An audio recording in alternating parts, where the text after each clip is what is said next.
1860 au cœur du Jura, allons le soigner, un enfant vit le jour ici-bas. Claude Joseph est l'aîné d'un père avocat qui rêve pour son fils d'un destin de soldat. Entre les leçons de violon et l'amour des accords, le jeune garçon se forge un esprit fort. Pour entrer à l'école des grands officiers, il ajoute de Lise là son nom hérité. Le voilà ingénieur mesurant les remparts, ne sachant pas encore qu'il écrira l'histoire. Et dans la nuit alsacienne, l'étincelle va jaillir contre l'oubli pour ne jamais faiblir. Ce n'est pas à Marseille que l'histoire a commencé, c'est à Strasbourg que les premiers mots sont nés. Un chant de guerre s'élève de la plume et du cœur pour donner aux soldats la force et la ferveur. Mais 1791, le vent a tourné, le capitaine arrive dans la ville fortifiée. Strasbourg bouillonne aux frontières du pays où la révolution bat son plein nuit et jour infini. Rouget devient poète pour les salons mondains, son violon sous le bras, il trace son chemin.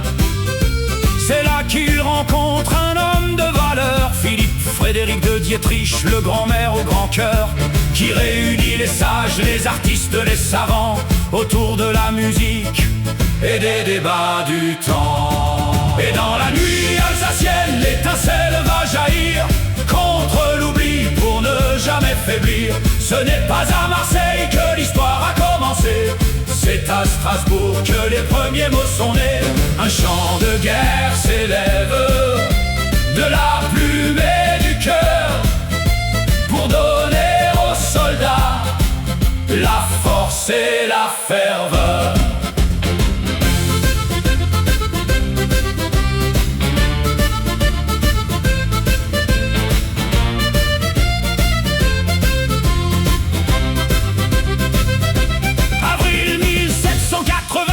Le tocsin a sonné, la France et l'Autriche entrent dans l'année de guerre déclarée. Au banquet du maire le 25 du mois, les vers se lèvent, mais l'angoisse est là, sous le toit.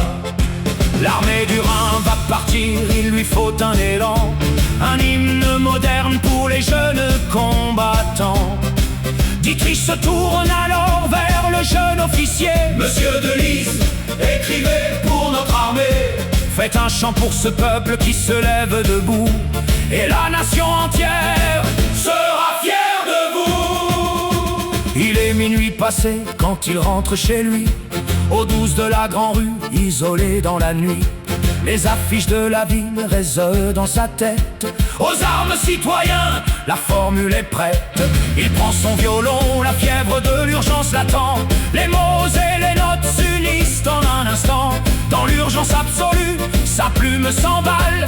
Il aligne les vers sous une lueur pâle. Il ne dompe pas, il compose sans trêve, et le chant de guerre de l'armée du Rhin s'élève. Et dans la nuit alsacienne, l'étincelle va jaillir contre l'oubli pour ne jamais faiblir. Ce n'est pas à Marseille que l'histoire a commencé, c'est à Strasbourg que les premiers mots sont nés.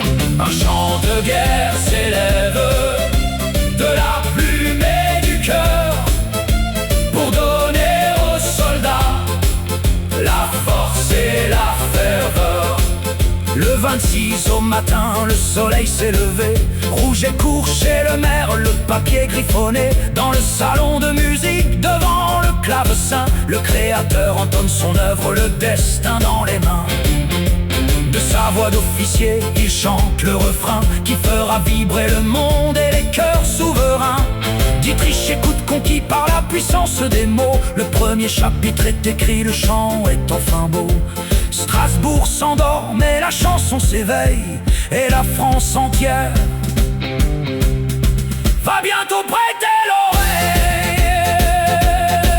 La partition est prête, le voyage peut commencer. De l'Alsace au Midi, l'hymne va voyager. Rouget de Lys, la a signé son grand jour, et l'histoire retient